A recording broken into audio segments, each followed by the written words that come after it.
स्वागत है आपका डिजायर न्यूज के आज के एपिसोड में।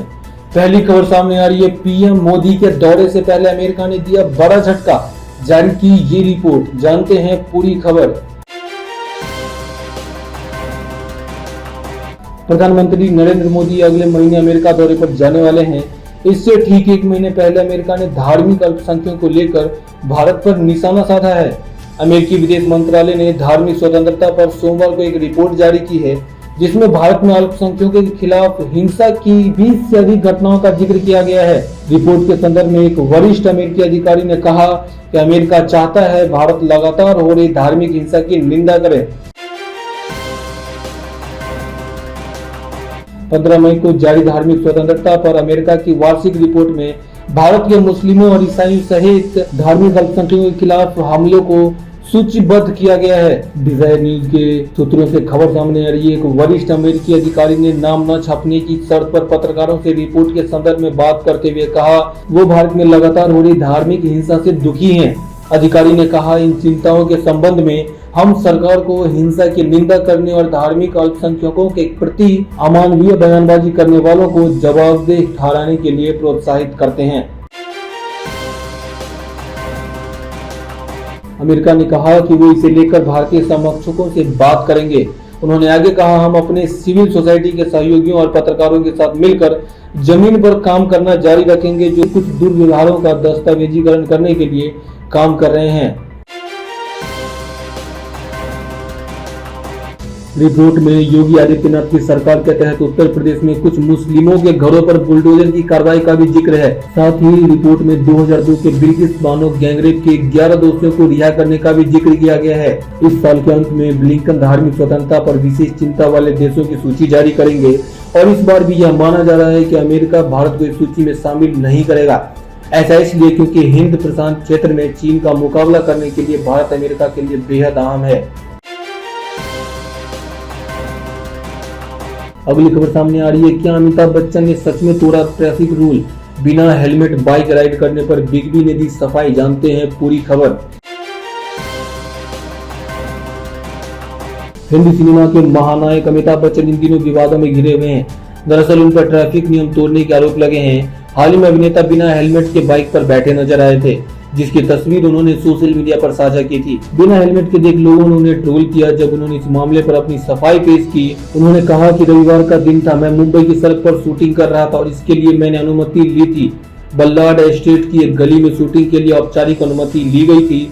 रविवार के लिए अनुमति मांगी गई थी क्योंकि सभी कार्यालय बंद होते हैं और कोई सार्वजनिक यातायात नहीं था। शूटिंग के लिए पुलिस की अनुमति से एक क्षेत्र की एक लेन बंद हो गई थी। गली मुश्किल से 30-40 मीटर है। मैंने जो ड्रेस पहनी है वो फिल्म के लिए मेरी पोशाक है। अमिताभ बच्चन ने साफ किया कि उन्होंने कोई नियम नहीं तोड़ा, बल्कि वो अपनी फिल्म के लिए शूटिंग कर रहे थे। बस उन्होंने टीम के सदस्य की बाइक पर बैठकर शूटिंग की, लेकिन यह दिखाया गया कि वह ट्रैफिक से बचने के लिए ऐसा कर रहे हैं। यह उन्होंने केवल गुमराह करने के लिए किया गया था। साथ ही बिग बी ने कहा कि यदि सच में मेरे पास समय की पाबंदी होती तो मैं जरूर ऐसा करता, लेकिन हेलमेट पहनने के बाद और सभी दिशा निर्देशों का पालन करता। अगली खबर सामने आ रही है। दिल्ली के राष्ट्रीय प्राणी उद्यान से आई खुशखबरी। 18 साल बाद जन्मे रॉयल बंगाल टाइगर। जानते हैं पूरी खबर। द टाइम्स ऑफ इंडिया की रिपोर्ट के अनुसार बीते रविवार को दिल्ली के राष्ट्रीय प्राणी उद्यान में सिद्धि नामक बाघीन और करण नामक बाघ के 5 शावक पैदा हुए। उन्होंने शावकों के जन्म इसलिए खास है क्योंकि दिल्ली में चिड़ियाघर में 18 साल बाद रॉयल बंगाल टाइगर का जन्म हुआ।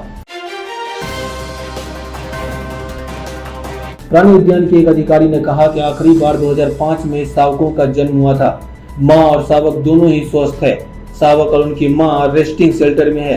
दोनों पर सीसीटीवी सर्वेलेंस के जरिए नजर रखी जा रही है। महाजन ने यह भी बताया कि जब शावक पूरे स्टेबल हो गए तो ये न्यूज शेयर की। पहली प्रेगनेंसी में शावकों की मौत हो जाना काफी कॉमन है। महाजन ने कहा अगली बार जब वो मां बनेगी तो बच्चों के बचने की संभावना ज्यादा होगी। अगली खबर सामने आ रही है। लालू यादव के करीबियों के ठिकानों पर छापेमारी। जानते हैं क्या है पूरा मामला। लालू प्रसाद यादव के करीबियों पर ठिकाने पर सीबीआई की ओर से कार्रवाई की गई है। ये छापे दिल्ली, एनसीआर और बिहार के 9 ठिकानों पर मारे गए हैं। मीडिया रिपोर्ट्स के अनुसार सीबीआई के जरिए की गई ये कार्रवाई लैंड फॉर जॉब मामले में है। रिपोर्ट्स के अनुसार बिहार के साथ सीबीआई ने दिल्ली, गुरुग्राम और नोएडा में कार्रवाई की है। लालू के करीबी प्रेमचंद गुप्ता के ठिकानों पर छापा पड़ा है। आरजेडी के पूर्व विधायक अरुण यादव, आरजेडी विधायक किरण देवी और उनके पति के ठिकानों पर भी जांच चल रही है। ज्ञात हो कि इससे पहले ईडी ने 15 ठिकानों पर छापेमारी की थी। लालू प्रसाद यादव और राबड़ी देवी के इस मामले में सीबीआई पूछताछ कर चुकी है। ईडी के छापेमारी की बात करें तो वह यूपी, बिहार, मुंबई और दिल्ली के 1 दर्जन से ज्यादा ठिकानों पर पड़ी थी। लैंड फॉर जॉब स्कैम 14 साल पुराना है। लालू उस वक्त रेल मंत्री हुआ करते थे। आरोप है कि लालू ने रेलवे में नौकरी दिलाने के एवज में लोगों से जमीनें अपने नाम कराई थी। लालू प्रसाद यादव बतौर रेल मंत्री कार्यकाल 2004 से 2009 तक का रहा था। अगली खबर सामने आ रही है। वाराणसी में किसान और पुलिस आमने सामने, पत्थरबाजी के बाद लाठीचार्ज, ट्रांसपोर्ट नगर योजना हो रहा विरोध। जानते हैं पूरी खबर। वाराणसी के रोहनिया थाना क्षेत्र के मोहन सराय वैरगन कन्नाकारी मिल्की चक इलाके में किसान और वाराणसी विकास प्राधिकरण के साथ गया पुलिस प्रशासन आमने सामने आ गया है। पत्थरबाजी के बाद हालात को काबू में लाने के लिए वहां पुलिस की लाठीचार्ज करना पड़ा है। किसान प्रस्तावित ट्रांसपोर्ट नगर योजना का विरोध कर रहे हैं। इस योजना को अमली जामा पहनाने मंगलवार की सुबह 10 बजे के लगभग राजस्व कर्मचारियों और भारी संख्या में पुलिस बल को लेकर वीडीए की टीम मौके पर पहुंची थी। इस टीम ने पैमाइश कराकर जेसीबी के जरिए जमीन पर कब्जे की कार्रवाई शुरू की। कार्रवाई शुरू हुई 1 घंटा ही हुआ था कि वहीं भारी संख्या में मौजूद किसानों ने विरोध करना शुरू कर दिया।